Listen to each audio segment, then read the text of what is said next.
Estem aquí a l'Ajuntament d'Esporles, que ens han juntat gent de la Junta Local d'Esporles i d'altres pobles de la Serra de Tramuntana per explicar-los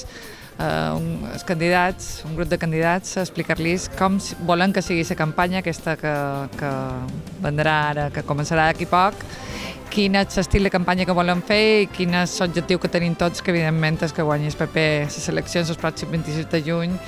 amb més diferència de lo que va fer el passat 20 de desembre, i crec que entre tots fent molta feina junts poden aconseguir arribar als 4 diputats per Balears. Bé, hem començat ja la precampanya, òbviament la campanya fins 15 dies antes no comença, però jo crec que ha estat molt interessant perquè hem estat visitant d'una forma conjunta distintes comarques de l'illa de Mallorca i hem trobat a la gent certament interessada. Jo crec que hi ha un tema que és cabdal, que és el tema del règim econòmic, de rep per les Illes Balears. Jo crec que està ben enfocat. El Partit Popular no farà mai el que van fer el Partit del Pacte, que era que perquè governaven els altres no apoyaven les nostres propostes. Nosaltres, si són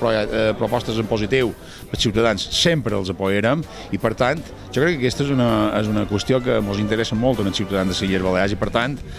governi qui governi a Madrid, governi qui governi a les Illes Balears, des del Partit Popular, el tema del règim econòmic l'hem d'apoyar sempre.